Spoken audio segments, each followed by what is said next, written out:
Welcome to the fourth session in an 8-part introduction to Indigenous Relations in BC.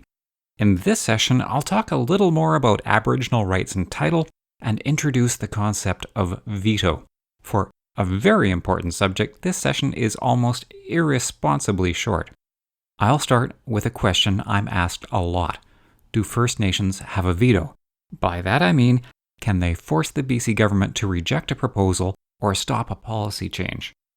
The short and way oversimplified answer is that government says no, and First Nations say yes.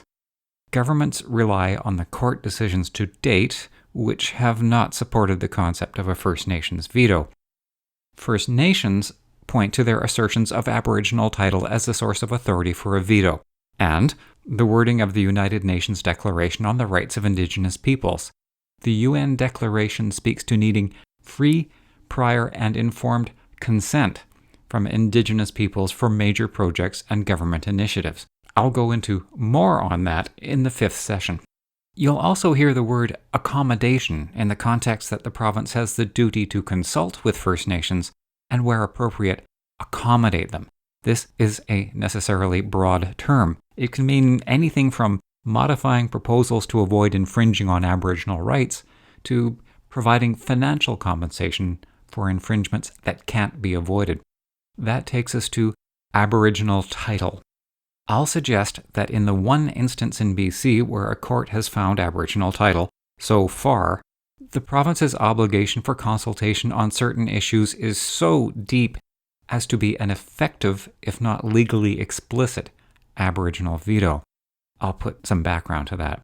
In the late 1960s, the Nisga'a people in northwest BC, represented by Frank Calder, sued the provincial government for recognition of Aboriginal title on their traditional lands. While the suit wasn't successful, it set the groundwork for the Nisga'a treaty negotiations, the BC treaty process, and subsequent title cases. And Mr. Calder went on to be elected as a member of BC's Legislative Assembly and appointed as a cabinet minister. From 1984 to the Supreme Court of Canada decision in 1997, that's 13 years, folks, the Gitxsan and Wet'suwet'en people of northwest BC litigated for Aboriginal title to their traditional lands. This is known as the Delgamuukw case. While the Supreme Court made no decision on the land dispute, it indicated that another trial was necessary.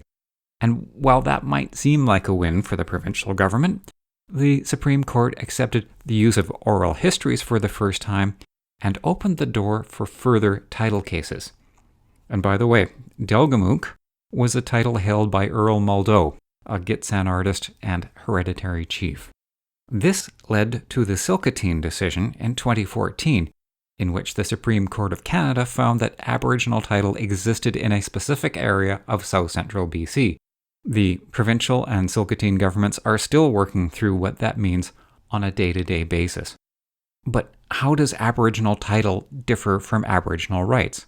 Aboriginal rights are collective rights that flow from practices that have been enjoyed since before European contact. Aboriginal title refers to an inherent Aboriginal right to land or a territory. It's important to understand two things. First, the BC government and BC First Nations disagree on the definition of Aboriginal title. And I'm going to way oversimplify again by saying that BC sees Aboriginal title as a burden on Crown title, whereas First Nations in BC see it as something much closer to absolute ownership. My apologies to both sides on this debate.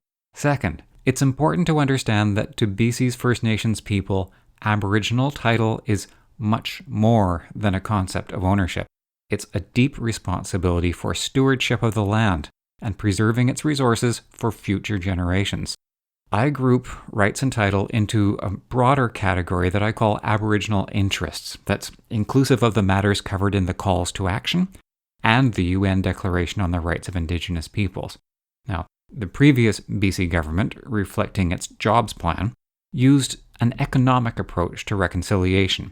That was about finding opportunities to increase the socioeconomic well-being of First Nations communities and building relationships based on financial agreements that usually involve natural resource partnerships.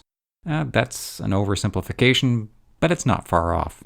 The current government's commitment to adopt the UN Declaration implies a broader definition of reconciliation and reference to those wider Aboriginal interests. And that calls for a bit more detailed look at the UN Declaration and the calls to action. And I'll do that in the next session. I'm Peter Walters. You've made it this far. It would be silly to stop now.